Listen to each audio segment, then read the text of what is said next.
Pembuktian terbalik atas kekayaan seorang penyelenggara negara bisa menjadi instrumen yang ampuh untuk pemberantasan korupsi? Pejabat harus bisa membuktikan dari mana kekayaannya didapatkan saat menjabat. Ini adalah cerita tentang masa depan, kesempatan dan tantangan yang menantang. Jangan biarkan masa lalu menghantui, bangkitlah dan langkahlah dengan Selamat pagi, Selamat pagi, Pak Guru. Selamat pagi, Pak Guru. Selamat pagi, anak-anak. maju dan siap melangkah. Tidak ada yang bisa menghalangi langkahmu. Masa depanmu penuh dengan peluang besar. Tegakkan jiwamu dan naiklah semua impianmu. Bangkitlah, semangatkan diri dan perjuangkan. Tiada sesuatu yang tidak muncul. Minggu lalu Bapak meminta kalian untuk mencari materi dengan tema korupsi. Hari ini kita akan membahas masalah korupsi di sebuah negara. Siapa yang sudah siap dengan materi yang akan kita diskusikan hari ini? Siapa? Kamu Sutono sudah siap? Sudah, Pak. Sudah siap. Kalau sudah siap, bagus. Silakan maju ke depan, Sutono. Sing-singkan lengan bajumu dan siap melangkah. Tidak ada yang bisa menghalangi langkahmu. Masa depanmu Kawan-kawan, apakah kalian percaya sebuah negara bisa menjadi negara maju dalam 25 tahun ke depan jika korupsinya begitu akut? Bagaimana bisa kita berharap mencapai kemajuan kalau sistem pemerintahannya penuh dengan kecurangan dan ketidakadilan?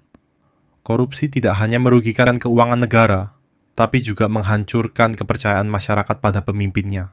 Bayangkan, setiap proyek pembangunan yang dijalankan selalu ada bagian anggarannya yang disalahgunakan. Uang yang seharusnya dipakai untuk membangun sekolah, rumah sakit, atau jalan raya justru masuk ke kantong pribadi pejabat. Akhirnya, fasilitas publik yang kita butuhkan rusak atau tidak selesai. Lebih parah lagi, korupsi membuat orang-orang yang tidak kompeten menempati posisi penting, karena mereka dipilih berdasarkan hubungan dekat, bukan kemampuan. Ini menghancurkan meritokrasi, di mana seharusnya yang terbaiklah yang dipilih. Akibatnya, kualitas layanan publik menurun, perekonomian stagnan, dan kesejahteraan rakyat tidak terjamin. Jadi, jika korupsi tidak diberantas, bagaimana mungkin kita bisa berharap negara ini akan maju? Alih-alih berkembang, kita malah akan terjebak dalam lingkaran kemunduran. Kalian setuju? Apa yang kalian pikirkan soal ini? Kamu bilang korupsi menghancurkan kepercayaan masyarakat. Tapi, apa hubungan antara korupsi dengan kepercayaan publik? Begini penjelasannya, Bud. Bayangkan kalau kita tahu bahwa setiap pajak yang kita bayarkan tidak digunakan untuk kebaikan bersama, tapi malah masuk ke kantong para pejabat. Apakah kita masih akan percaya pada pemerintah? Ketika korupsi merajalela, orang jadi pesimis dan merasa apapun yang mereka lakukan, seperti membayar pajak atau memilih dalam pemilu, tidak ada gunanya. Akibatnya, kepercayaan kepada pemerintah hilang, dan tanpa kepercayaan publik, sulit bagi negara untuk stabil dan maju. Pemerintah sudah membuat banyak undang-undang anti korupsi. Bukannya itu cukup untuk mengatasi masalah ini? Undang-undang anti korupsi itu penting, tapi yang lebih penting lagi adalah bagaimana undang-undang itu ditegakkan. Kalau hukumnya hanya ada di atas kertas, tapi penegakannya lemah, korupsi tetap akan terjadi. Kita juga butuh sistem pengawasan yang kuat dan independen, serta hukuman yang tegas bagi para pelaku korupsi. Tanpa penegakan hukum yang benar, undang-undang saja tidak cukup. Kalau korupsi sudah sangat parah, apa yang bisa dilakukan untuk memberantasnya? Untuk memberantas korupsi yang parah, kita butuh perbaikan di banyak level. Pertama, harus ada transparansi dalam semua proses pemerintahan, termasuk anggaran negara. Masyarakat dan media perlu diberi akses untuk mengawasi. Kedua, kita perlu pendidikan anti korupsi sejak dini, supaya generasi mendatang tumbuh dengan pemahaman bahwa korupsi itu merusak. Terakhir, kita butuh pemimpin yang benar-benar bersih dan berani melawan korupsi, bukan cuma retorika. Kalau ketiga hal ini bisa dilakukan, meskipun sulit, ada harapan korupsi bisa dikurangi. Kamu tadi bicara soal meritokrasi. Kenapa penting bagi suatu negara untuk menerapkan meritokrasi? Meritokrasi itu penting, karena dalam meritokrasi, orang dipilih atau diberi jabatan berdasarkan kemampuan dan prestasi mereka, bukan karena hubungan pribadi, keluarga, atau uang. Ini penting supaya orang yang memimpin atau bekerja di posisi penting benar-benar bisa menjalankan tugasnya dengan baik. Kalau meritokrasi tidak diterapkan, kita akan punya pejabat atau pegawai yang tidak kompeten, dan ini bisa merusak berbagai sektor, dari pendidikan hingga kesehatan. Negara jadi tidak efektif, dan akhirnya tidak bisa maju. Baik sekali diskusi kalian. Sebelum kita tutup, saya ingin menambahkan sedikit tentang Indeks Persepsi Korupsi, IPK, yang dikeluarkan oleh Transparency International. Ini adalah alat penting yang digunakan untuk mengukur bagaimana korupsi dipersepsikan di berbagai negara di seluruh dunia.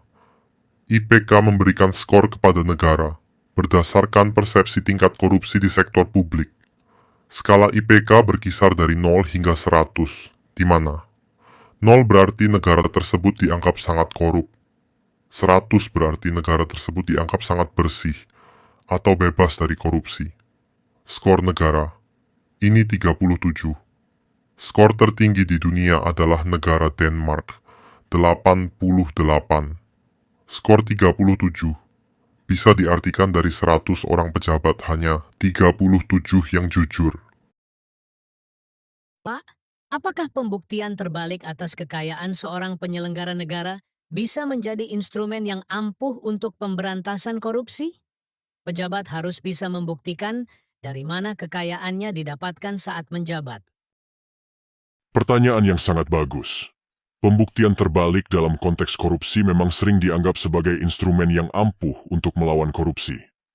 Secara sederhana, dalam sistem pembuktian terbalik, penyelenggara negara atau pejabat publik yang memiliki kekayaan besar atau tidak wajar selama masa jabatannya harus bisa membuktikan bahwa kekayaan itu didapatkan secara sah dan bukan hasil korupsi. Biasanya, dalam sistem hukum umum, seseorang dianggap tidak bersalah sampai terbukti sebaliknya. Dan penegak hukumlah yang harus membuktikan bahwa orang tersebut bersalah. Tapi dalam pembuktian terbalik ini, pejabat yang dicurigai harus membuktikan bahwa harta kekayaannya diperoleh secara legal. Ini penting karena korupsi seringkali dilakukan dengan cara yang sulit dilacak, seperti melalui jaringan yang rumit atau penggunaan perantara.